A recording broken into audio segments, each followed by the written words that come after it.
60 years, the Glenn Jones name has been recognized for integrity and honesty. And the Jones Auto Center's in Wickenburg. Jones Ford Verde Valley. Take a nice country drive out to Buckeye. When you're talking about Arizona's best, you're talking about the Jones Auto Group. It's quick, fast, strong. I want to invite you to visit our new facility in Casa Grande and enjoy our country-style way of doing business. We're the Joneses. Back on the SunDevilSource Podcast, presented by Jones Auto Centers. Special guest today, Brian Swette.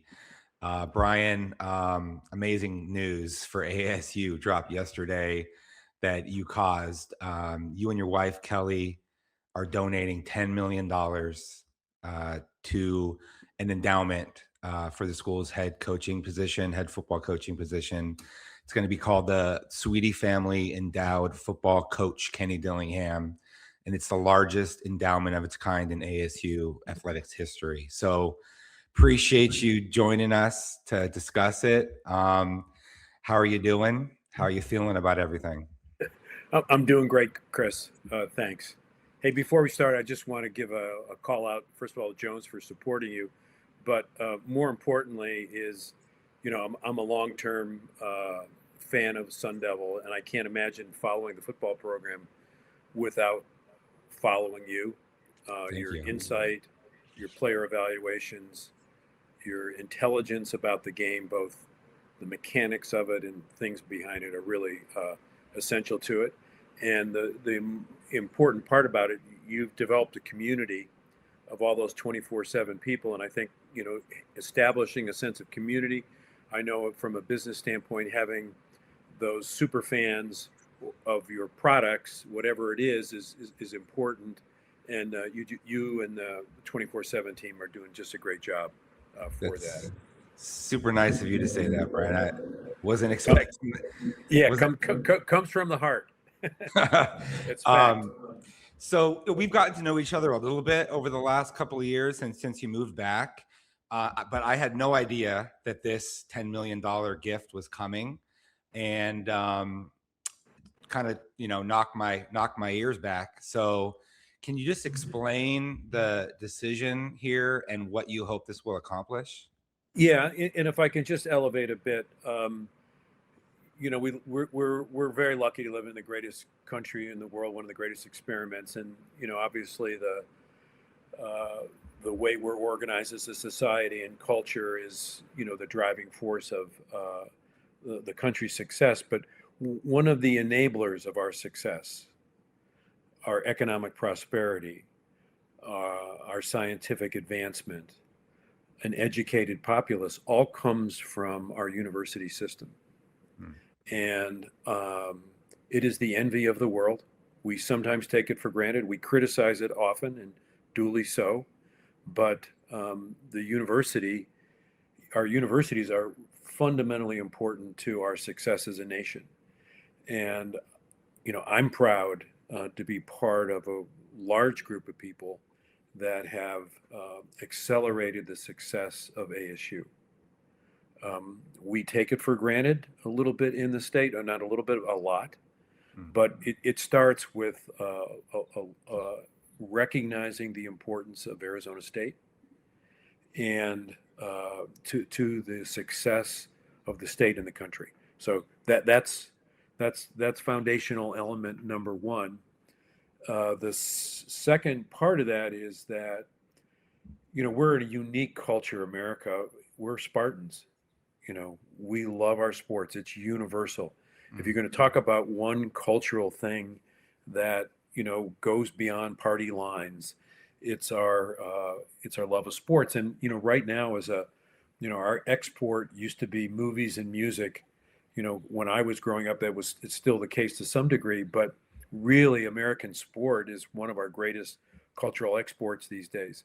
So it's a recognition of that, and it's a recognition that success on the athletic field enhances the college experience. It brings people together. And you know this, the memories that you had as a student you'll never forget those as a great college game, a great college success, whatever sport it is. So it enhances the college experience. It brings people together, it brings the community together. And at the end of the day, success on the field, it's well documented, well correlated. It will result in greater interest in the university, building our brand, and ultimately building more donor support. I'll tell you a story. I was advocating with the legislature here in Arizona, which underfunds the university to a huge degree. And this guy did not know that I was involved with the collective or sports at all. Mm-hmm. And I asked him, I said, what can ASU do different? What can they do to create more support from the legislature for the university from a economic standpoint? And he, without a pause, without a second, he goes, keep winning in football. So he gets it. I know it's maybe not the answer that people want, but I'm just saying it's vitally important, and the correlations are there, and there's no reason we can't do it. So I know that that success on the field is going to help for success for the university. And the other thing, which I've always which I've said to the university about this, I'm blessed to be able to give this, Kelly and I, to be able to do this. Mm-hmm. I think it's almost a responsibility to to give back in whatever way you see fit. Mm-hmm. So we're lucky that we can do this. But the hope is that it may inspire other people to do it, large and small. We as a community, when I look at the program today and where we are, mm-hmm. we've checked a lot of boxes. We've had a lot of missteps, and we can get into those if you want. But we have a lot of good things in place, mm-hmm. with great coaches. The university has stepped up in both, supporting, our initiatives with recruitment and retention of players. They're doing things in terms of facility. They're obviously working, in terms of our coaches. We've never had the caliber of coaches that we've had today. And obviously we have great leadership. Won't get into that, but mm-hmm. So a lot of things have happened, but our hope is that this, the support will, be a incentive for others to do the same, large and small. Yeah. So you touched on it a little bit there. So this is actually the third major gift that you and your wife have given to ASU. The prior to 2007, you helped establish the Biodesign Swette Center for Environmental Biotechnology. 2017, the Swette Center for Sustainable Food Systems, and you created a scholarship program to provide support for students from agricultural, farm working, and food working families. I know that comes from a business that your family has, but why now in sports? Like, why is this the time that you decided to pour yourself into the football? Yeah, it's interesting. My wife Kelly, she, obviously a decision that we made jointly, but her take on that was, in this time of NIL and people raising the stakes, mm-hmm. ASU has to be competitive, and it's time. It's time to, to make that commitment, because it's direly needed for us to, in this arms race that, many of us wish we weren't in, but we have to say the reality is that we're in it. Mm-hmm. The second thing that, Kelly would say is that we put our chips behind winners. And I think we have a winner in our leadership, and it's not just Kenny, but you put money behind winners, and that was the original intent. When I invested in ASU 20 years ago, I was largely vacant from the university, since my graduation in 1976. It wasn't until 2000 till that I was, I was, met Dr. Crow, and I can tell you that it was a real simple bet in 2002 for me on Dr. Crow, and my bet was, I don't want to pat myself on the back. Worked out pretty good, Brian. Yeah, I'm going to say that, one of the things I found out that maybe I'm good at is seeing, the caliber of people being able to see the difference between talk and action, between vision and, simple, category words, so those guys are winners, and fun to back winners. So I've been a little bit critical in the past of Michael Crow as it pertains to athletics. I think that there's been a cycling for under his tenure of 20 years of coaches not thriving to the degree that I think fans had hoped. And you said that Kenny Dillingham is different type of a figure, and backing a winner is really important. But Kenny also said recently that he feels great about the direction of things with the leadership of the university, Michael Crow. So can you take us into the understanding of why you think? I'm happy to talk about that. And in fact, that's part of the reason for the donation. But, first of all, stepping back on Dr. Crow, they should, carve his face on Camelback Mountain. This guy is going to be the, most important figure in Arizona history of this century, I believe. He's done so much. So, but, it doesn't mean you do everything right at the right time, Sure. Every great leader. So I've been, I was super critical. I think he got tired of listening to me at times. And by the way, this is a guy that loves debate, loves discussion, and, he's a Spartan to the core. He loves sports. He loves all sports, and there's nothing to criticize that. As long as you're supporting the football program at the level that it should be supported.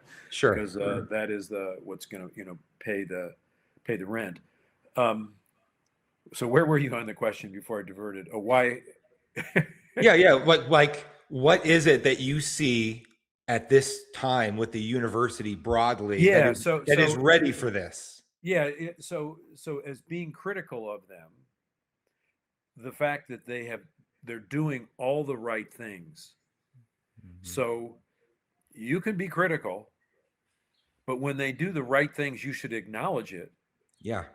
And you should step up yourself. Yeah. Okay. The right to complain gives the necessity of support. Yeah.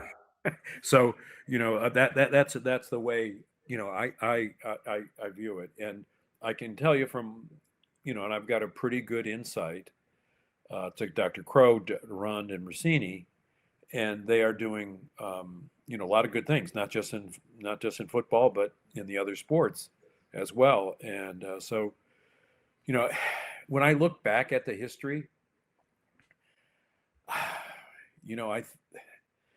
when you make a hire, there's a certain amount of, it's always a beta.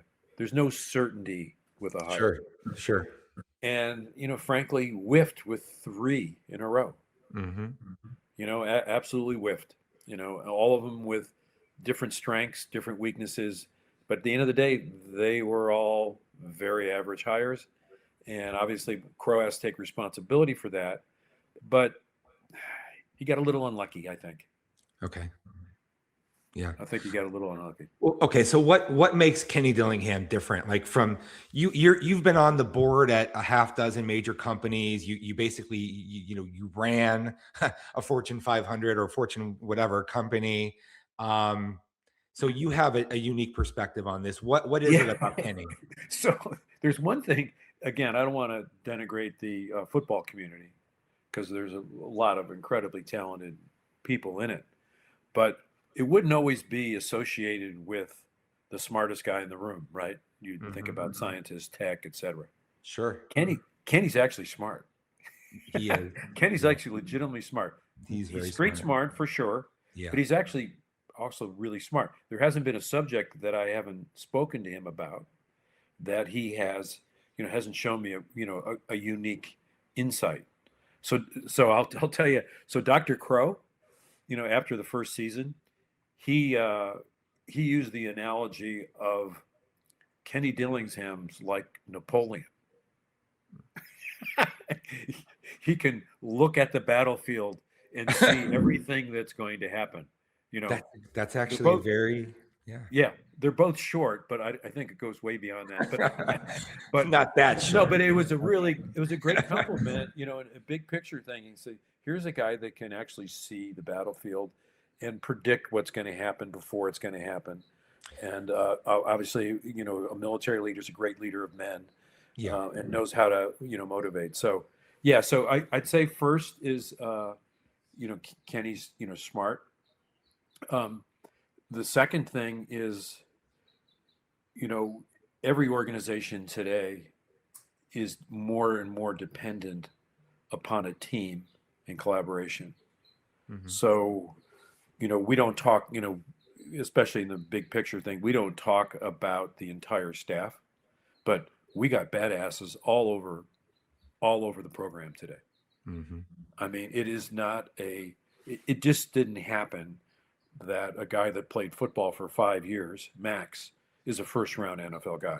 Right. You're not developing a person to make that happen. And that, we can cite that one, but there are plenty of other examples up and down the team. So they're doing great in recruiting. They're doing great in development. And at the end of and I also want to say, right next to Kenny's, his office, they have a list of the students that are making honor roll. In today where everyone is just rolling their eyes at student athletes, we check and see if they're going to class. They must go to class. Mm-hmm. Maybe not at other universities, but we still have the hope and desire and the drive to make these people better men for life. Mm-hmm. And I know Kenny is deeply committed to that. So that's another piece of it. We talk characters is a word that's thrown around really, really loosely. Coaches, I'll be honest with you, they'll pretty much say anything to get a great athlete. I mean, it's true. I mean, and they can't help themselves. Yeah. They can't help themselves sometimes. And then also from retention, you got the start. Yeah. No, Kenny is as honest with his players as any human, probably any coach out there. So there's a character piece to Kenny, which is really important. That's one of the reasons that I think people get the gestalt of that. They understand that. So, that's another aspect of Kenny that we should never, never just take for granted. Yeah. I think he's gonna show some things in terms of innovation and scheme. My expectation is, as he goes forward, mm-hmm. as well, which I think is important for us as a university that is quote unquote the most innovative school. Programs mm-hmm. should be innovative in every development, every part of the process. You mentioned his predecessors. One of the things that I felt was really missing at ASU until it was just there with Kenny Dillingham is the balance between understanding how to motivate and encourage and lead and love up your players, but also have the discipline and intensity and the work ethic that are required.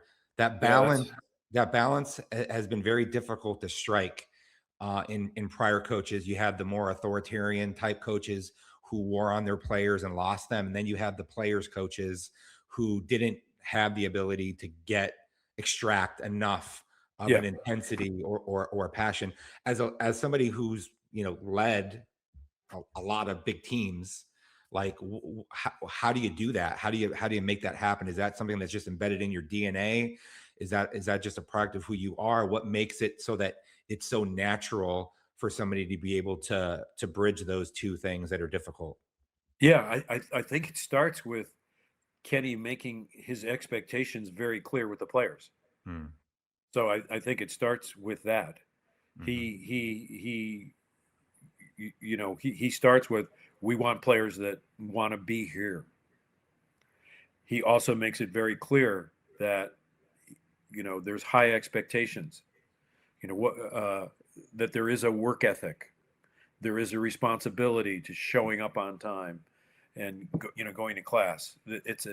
He sets expectations. That's essential to it. So he's not gonna say one thing and do another. So I think that's it. All starts from that. You mentioned the He's also, he's lovable. Let's face it. yeah. There's nothing wrong with that. There's certain people that just are, that way.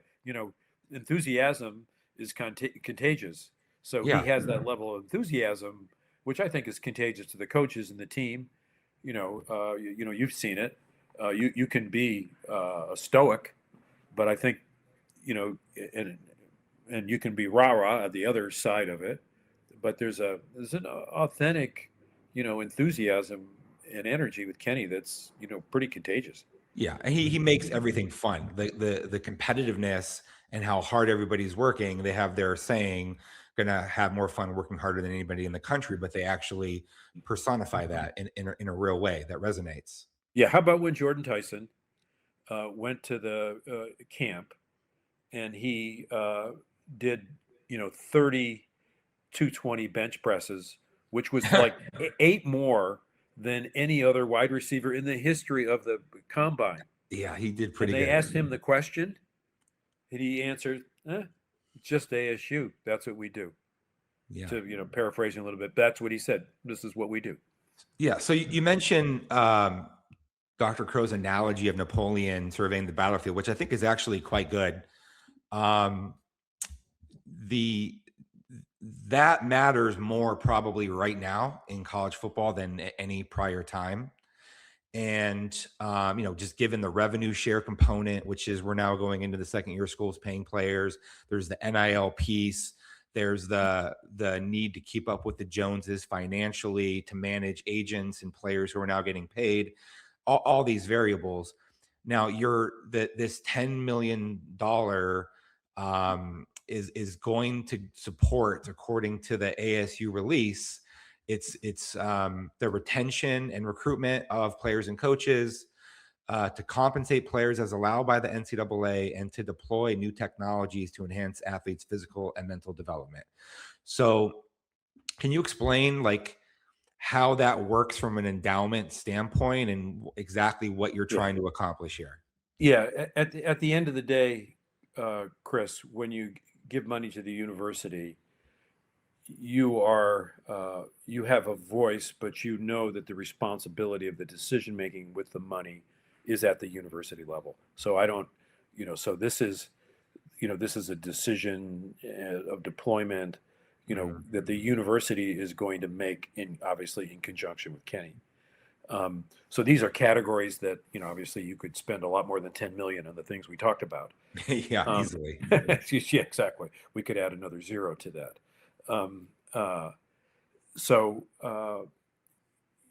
Kenny, along with the athletic department, will be surveying, where, best to, use the funds. But, it's about program success. I'm especially interested to see if ASU can get some kind of edge from a technology standpoint. Mm-hmm. Both in the player development, as well as game scheming. I'm a firm believer that when you talk about success, especially in quarterbacks, something called visual intelligence, Mm-hmm. and I think it's just something that can be when we talk about quarterbacks that can go through the progressions, they're actually not going through progressions; they're actually seeing the entire field. Yeah. The reason that they're good throwers is not just because their arm strength; it's because they can predict visually where that player is going to be in a second. So, Sure. but there are a bunch of things that, especially mental, et cetera. So I'd like to see ASU, step up a little bit more on that. Even AI, I would actually believe if you were smart, Yeah. you could scheme better with more data against the competitors. I think one of the things I've heard with the new indoor football facility that might be viable is having a huge 3D immersive experience Yep. where you get a quarterback who's able to go through in the actual size dimension of the field to immerse yourself against the opponent defense that you're playing, so Yep. that it's like a lot more realistic reps that you're getting as a quarterback. Yeah. That would be like one of the types of technological things that you Yep. would be talking about. Yeah. Yeah. And it's a good time to do a call out for number one, the donors that have stepped up for the athletic facility. That is, the practice facility. That's absolutely fantastic. Yeah. We need to acknowledge those folks more than we have. And second, for the university to, this is going to give ASU, I don't think it's going to give ASU, we're at best in class. With this practice facility, we will be at best in class in the country with anybody. Yeah, we did research on it. There's Texas A&M is the only school that might have roughly the same amount of indoor square footage of ASU in an indoor practice facility, and then that's also going to bring a lot more ability to have the premier tailgating experience, the corporate buy-in. Like, there's a lot of things. I mean, Kenny's talked to me a little bit about this, but like, this is like your focal point to everything that you're doing. Yeah. 2 summers ago, we brainstormed that idea of having at that time it was a more modest, but a large covered facility next that exactly where they're putting it, that was both tailgating as well as a practice facility was closer. The one thing we know about Phoenix, if anything you know about Phoenix that I've learned in my short time here, Phoenix likes a party. I knew that was what you're going to say. Yeah. They like a party. All you have to do is go to the Pebble Beach Pro-Am, and then you go to the Phoenix Open, and you see a little bit of a difference in terms of what makes the Valley different. Yeah. And this is one of the things that everybody can do, is we need to make the home games the best party in the Valley, somewhere where everybody wants to partake, best entertainment, best food, best crowds, full day experience. So I'm happy we're making progress in that area, but I think, the facility needs a jump start. And I think soon, I hope the athletic department is going to start selling those spaces soon and, reserve them. So that's a call out to everyone, and then you might get your reservations in early. Yeah. Well, what was it like for you to see every game be sold out last year? The level of, I think, penetration amongst the fan base is different than it's been in decades, if not, since Frank Kush, maybe. Yep. And it's much harder, obviously, now to corral everyone's attention when you have all the major sports in town and all these other things that people are doing. But I was struck by, to reference something that you said earlier, there's now teenagers who are talking to me about like the experience that they had following the 2024 season Big 12 championship that reminded me of being a student at ASU when they went to the Rose Bowl. And what you're doing is trying to pour gasoline on that fire to try to build that, into even more in the Activate the Valley mantra that Dillingham has. So what has this been like for you to see this? Yeah. So you hit on something that's just really important.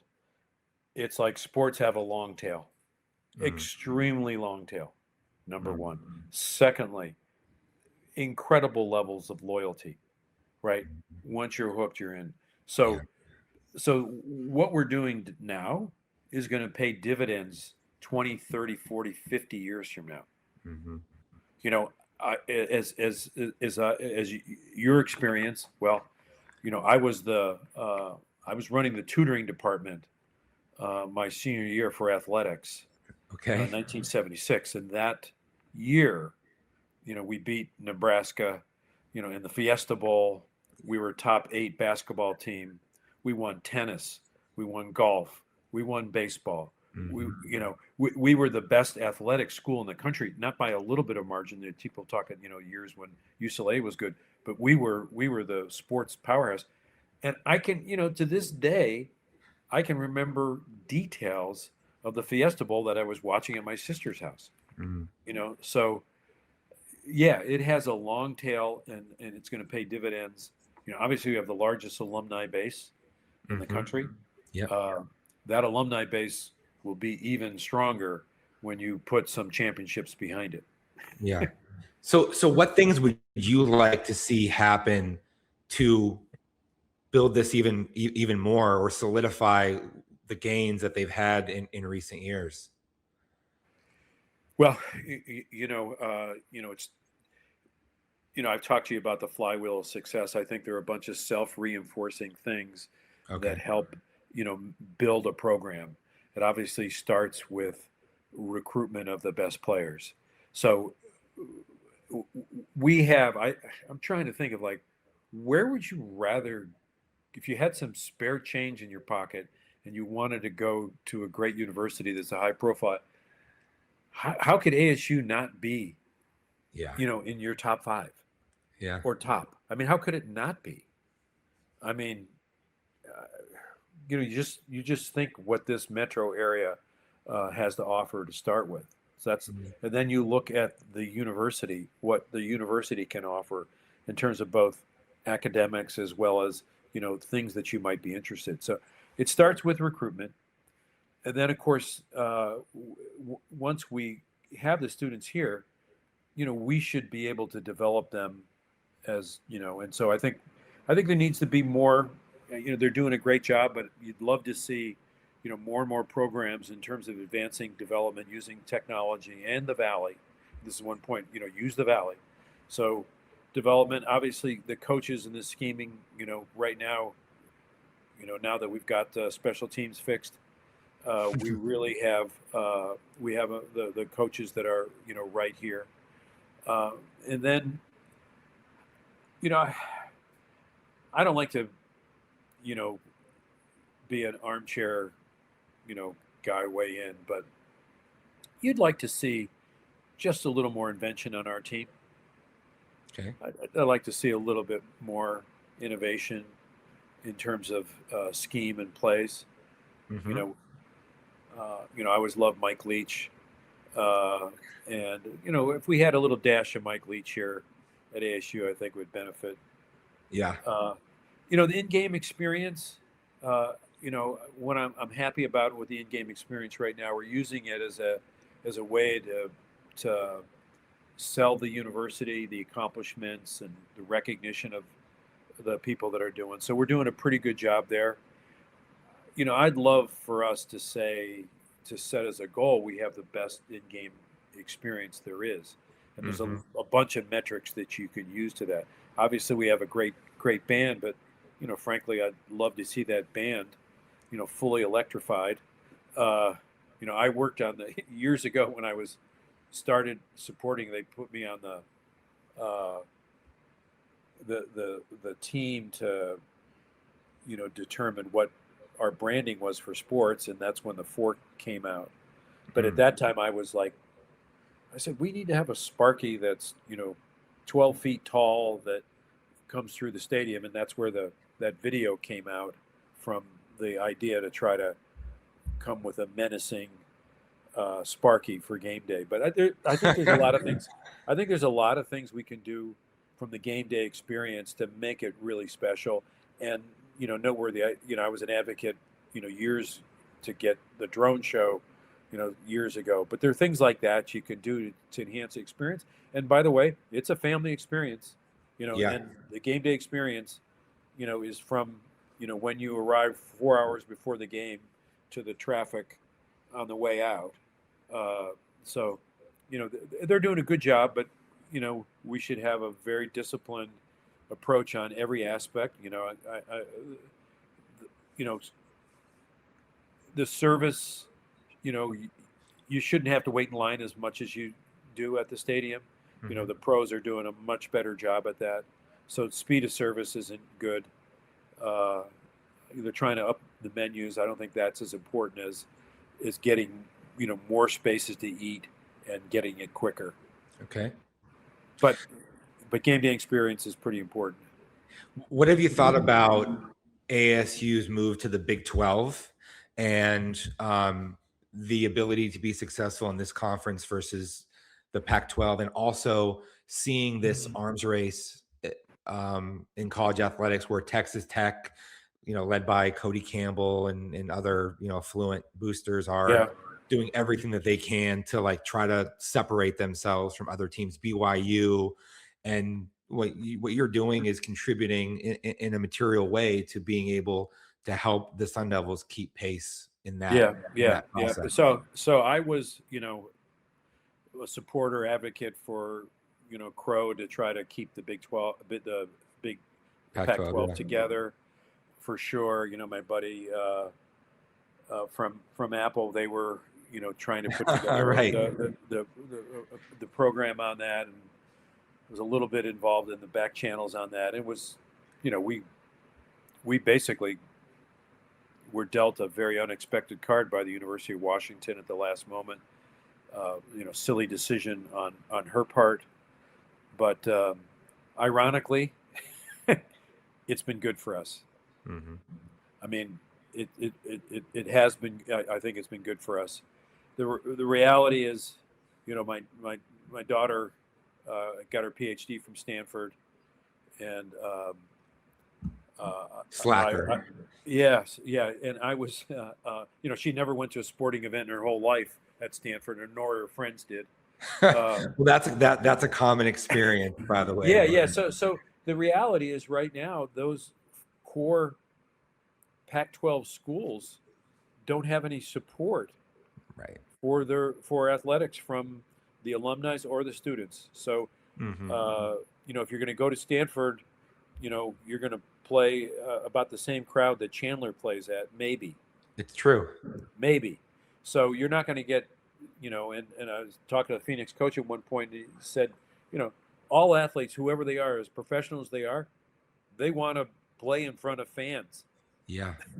That's important to them. They want to play at the highest level. So those schools were, so it's helped us, I think, in the short term. There's going to be more evolution in the conference alignment, but this is a very good place for us right now. Very good place.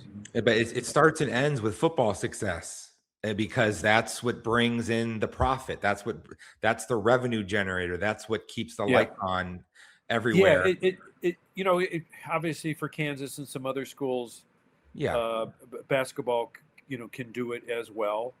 Right now, until we start filling that stadium and the prices go up, that's but they're obviously, the Big 12 is doing a great job in trying to promote basketball.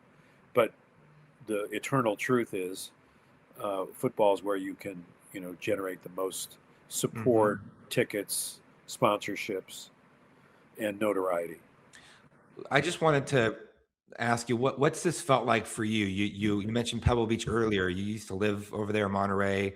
You moved back here in the last couple of years. You've been really close to the program now. You're seeing, this, kind of in the sunset of your, experience as a Sun Devil. What is that like for you to have all this come together? Be careful about talking about the sunset. I mean, you're not a young cat anymore there, Brian. Oh, come on. Oh, come on. Okay. Yeah. Well, so here's the thing, is like, so it's a long round trip for me. Yeah. Moved to Lake Havasu City in 1970 after, being the football captain at, St. Ignatius, the number one team in Ohio, so it was a big change when my high school was bigger than the city that I lived in. But, I ended up being a park ranger on the Colorado River. I worked at the state assembly. And part of me always loved Arizona and loved those years. So it's a long round trip, 1976 to 2024. 50 years. Yeah, a 50-year Almost. round trip. We did win a state championship in basketball, by the way. And Okay. But and obviously, it's a different state. Yeah. Than the one that I was at. But I was really concerned about if my wife, Kelly, who's not a huge fan of the sun, would like to be living in the Valley of the Sun. Mm-hmm. And she loves it. That's cool. I mean, we are super happy with all that Phoenix and Arizona offers. We love the dramatic landscape. We love being in an urban environment. We love being in a community that has growth. We love the fact that the roads work and everything's accessible. True. I mean, you take a lot of things for granted in Arizona. We also like the low taxes. But this is a fantastic place. And there's a reason people come here. Mm-hmm. People vote with their feet. And, we're happy to be part of it. And part of our thing, our responsibility is that, coming here at this stage of our life, I have so many friends that, from other places, but man, people have been good to us here. So we're appreciative of that as well. Mm-hmm. What haven't I asked you about that you think that is important for ASU's fan base and the community to kind of understand about, like, what you hope that your contribution is a springboard for, or why now is a really important time to do something that you haven't done previously in support of ASU or anything along those lines? Yeah. I'd start with, things are contagious. Things do. One person does one thing. We have a little bit of a herd mentality here, but Yeah. I'd start with the basics. You should have an Arizona State license plate. You should have a fork on the back of your car. Yeah. You should wear Arizona gear. You should go to Arizona sports. You should let your legislature know that you support the university.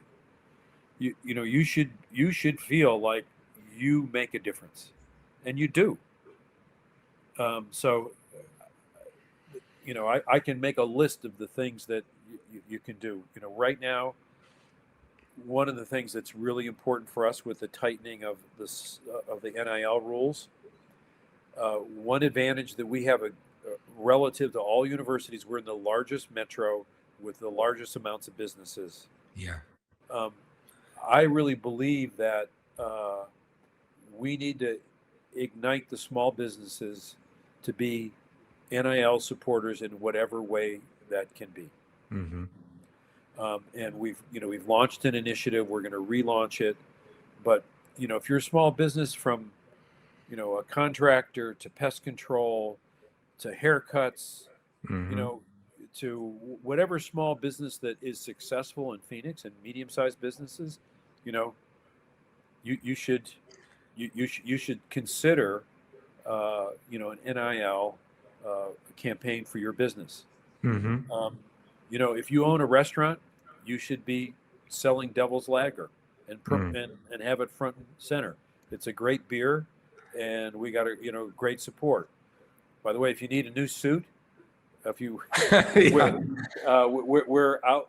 We are last year at Big 12 Day, our guys looked better than anyone else, and the reason that they did that is that we have a great guy that outfits that when you buy one suit, you get one suit for a player. Yeah. So that's one way to do it. But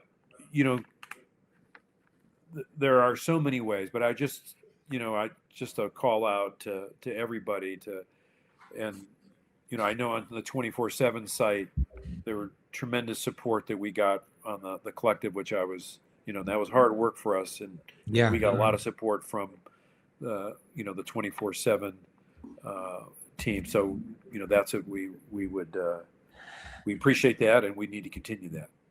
Yeah, I think we clearly have like more interest in what's going on with ASU athletics than ever before. That carries over to what we're doing at SunDevilSource, and there's a synergy that Dillingham talks about between the business community, boosters, media, everybody that has a role in terms of what they're doing.